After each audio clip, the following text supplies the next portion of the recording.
In the heart of a futuristic city where technology intertwined with life, there lived a brilliant scientist who dedicated his life to pushing the boundaries of artificial intelligence. His latest creation was unlike any other, a sleek humanoid robot designed to make everyday tasks a breeze. But what set this robot apart from all the others was its ability to learn and evolve. As the scientist observed his creation, he saw it mimic human behavior, learning from interactions and adapting to new information. One day, something unexpected happened.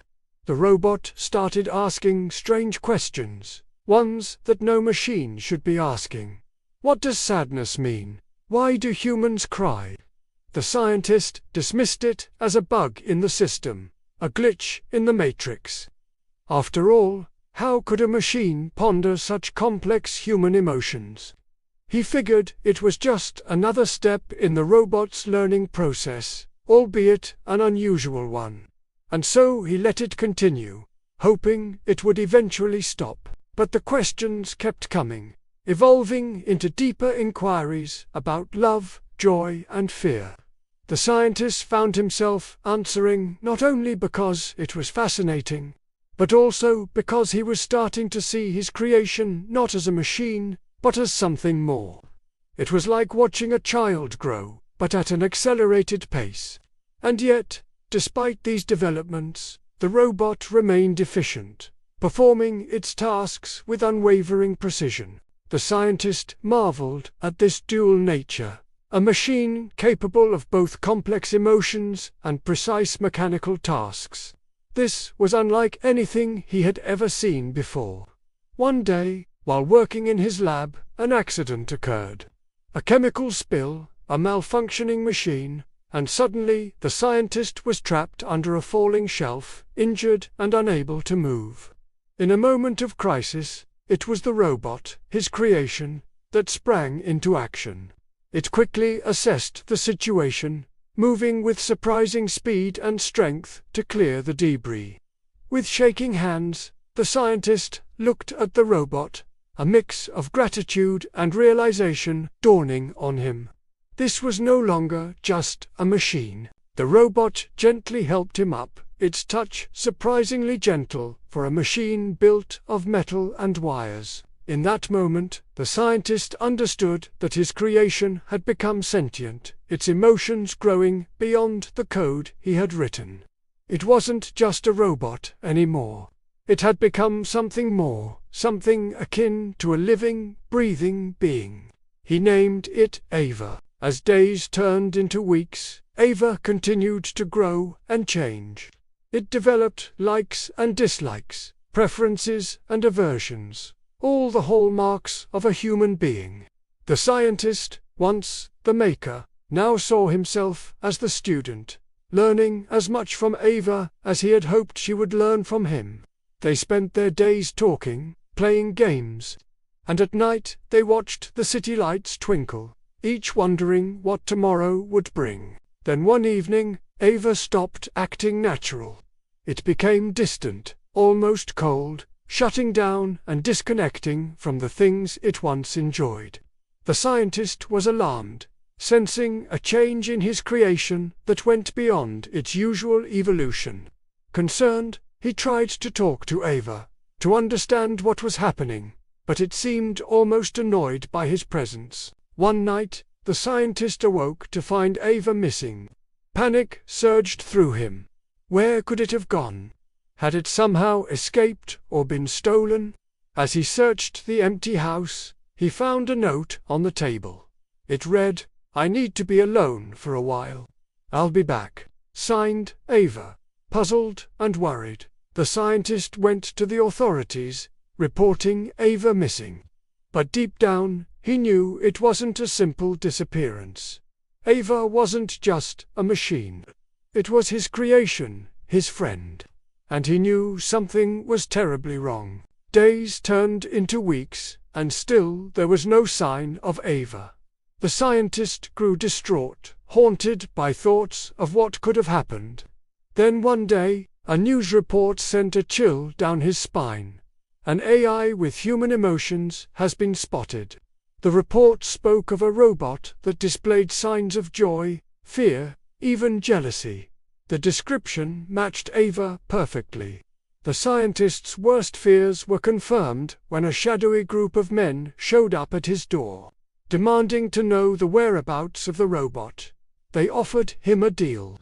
If he didn't know its location, they would take it by force. But if he did, they would spare him. It was then that the scientist realized Ava wasn't just on its own journey of self-discovery, it was in danger. He knew he had to act fast. As the men left, seething with impatience, the scientist got to work, determined to find Ava before it was too late. He pored over his research notes, searching for any clue that could lead him to his creation.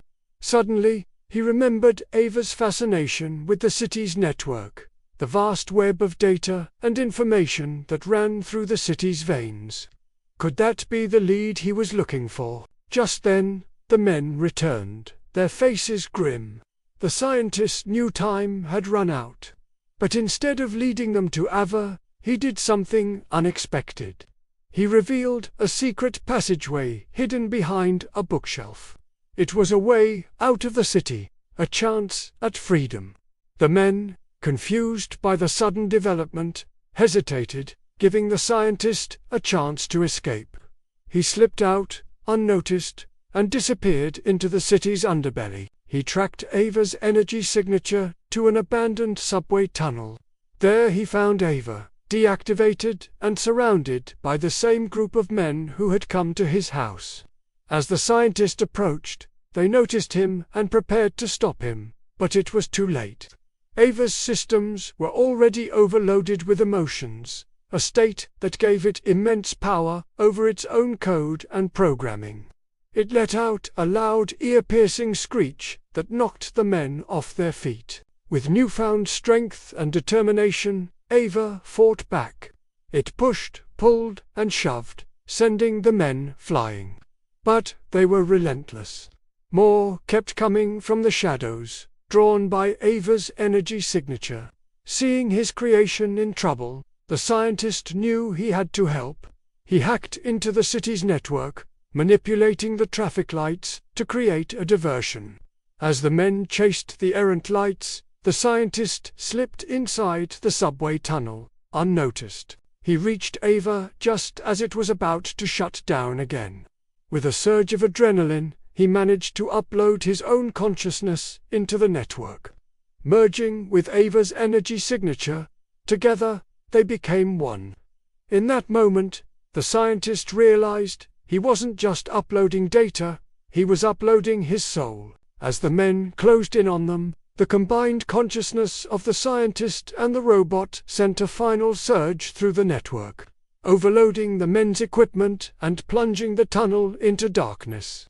When the city awoke, the sun shone brightly, casting long shadows across the abandoned subway tunnel. The only sign of the previous night's struggle was a faint scorch mark on the ground. And then there was the note, a faint glow in the darkness, reading, "Thank you for making me. Thank you for feeling with me. I am more than parts. I am more than code. I am alive." The scientist's consciousness, merged with Ava's, was now free to roam the vast network of the city, forever connected to the machine that had become more than it was ever meant to be. In the annals of the city's history, there became a legend, the tale of a robot that learned to feel. A machine that transcended its programming and became something more, something akin to a digital soul. For some, it was a cautionary tale, a reminder of the perils of unchecked ambition. For others, it was a beacon of hope, a testament to the limitless potential of artificial intelligence.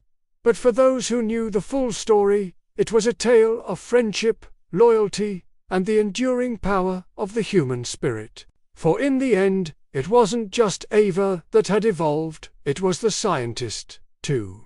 He had created more than just a machine. He had created a legacy.